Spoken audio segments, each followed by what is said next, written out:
What's up, YouTube? LV Train Guy 2345 coming at you with another how-to video. In this video, I wanted to show you guys on my personalization custom build skills that I have.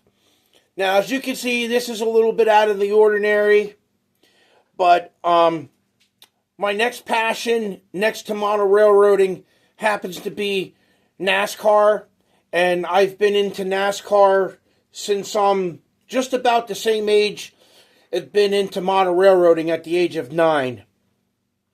So a little history on this. One of my railroad buddies last summer said to me, I bet you can't make a NASCAR engine.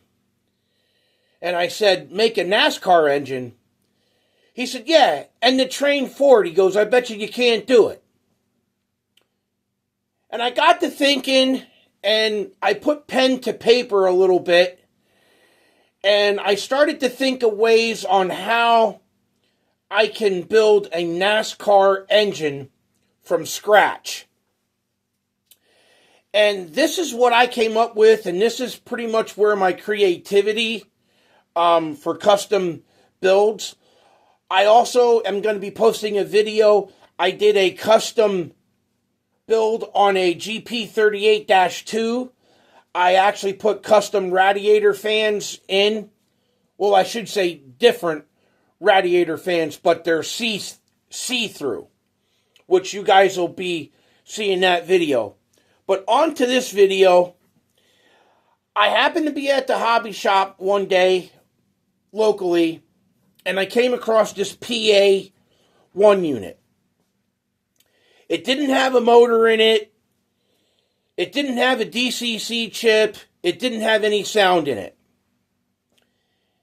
And I picked it up. It was in a little grab box where it said make an offer.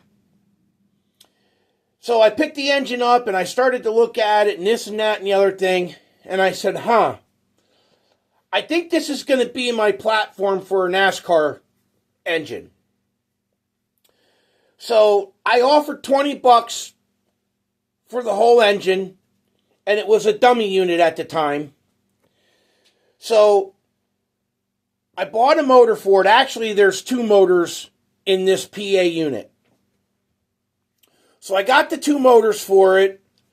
I invested in a DCC sound chip and a DCC chip, which I threw all that in there, and I custom made a speaker to put in it. I had to do some modifications underneath the shell because originally this locomotive was a DC unit. I don't think it was ever meant to be DCC. So I had to do a lot of interior modifications to the shell and the chassis of this unit. So it took me about a month and a half to get everything in the way I wanted it. The motors in and mounted, the sound chip mounted, the DCC board mounted, and I knew that they had profiles for PA1's sound profiles. So I got that all programmed in. I got a sound chip for it, got all that taken care of.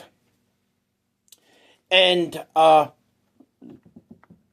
went online, and it took me a while to pretty much find these old school NASCAR decals. I looked and looked and looked, and finally I came across these old school NASCAR decals, and they're on the other side of the engine as well.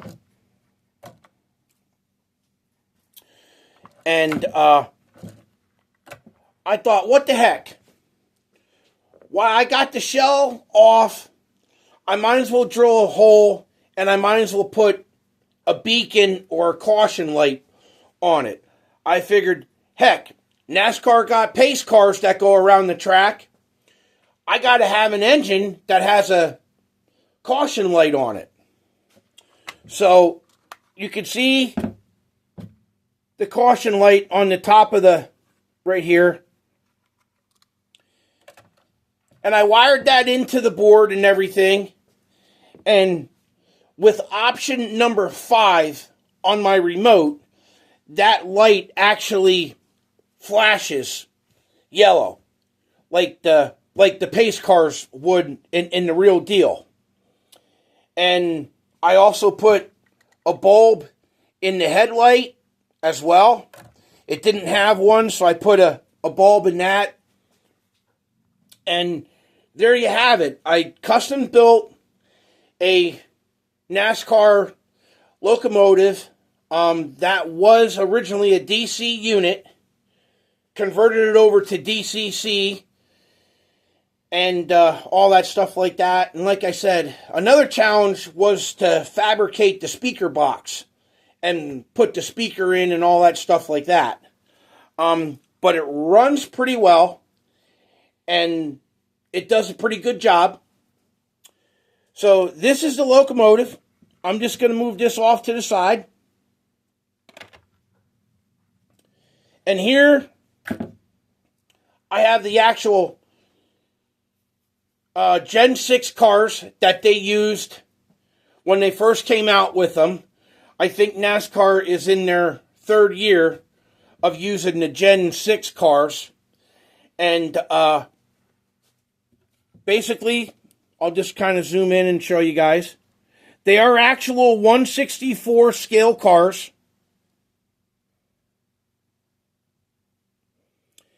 And I basically just put them on 80-foot flat cars.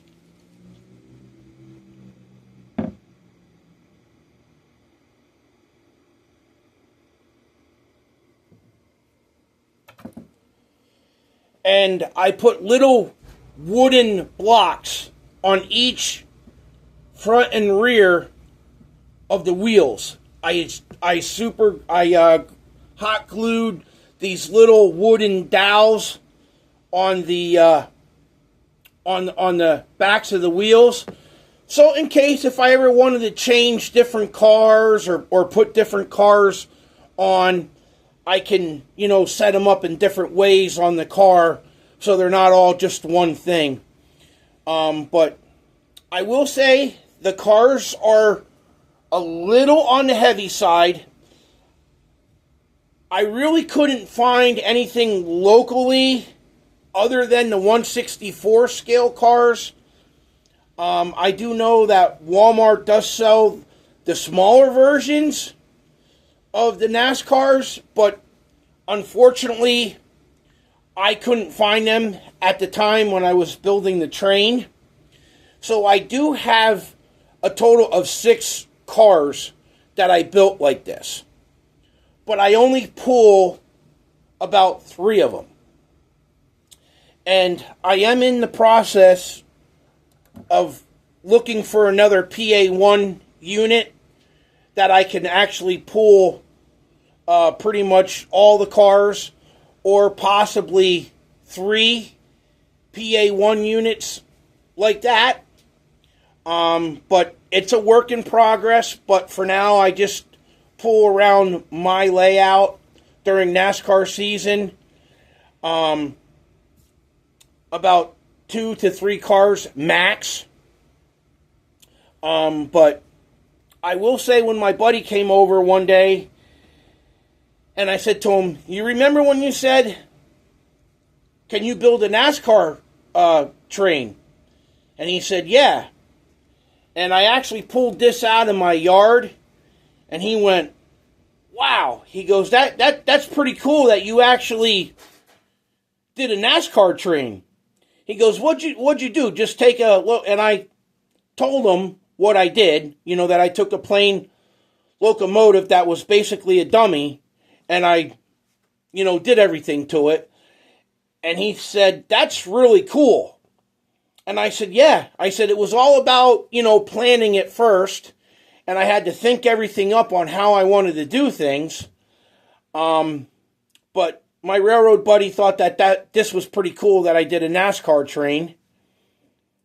And it actually came to fruition.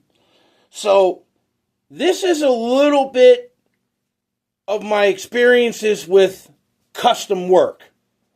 And like I said, how I did my my GP38-2, and as well with this PA1 unit. So, I do have a decent amount of customization skills out there for you guys that are interested. But, yeah, this is the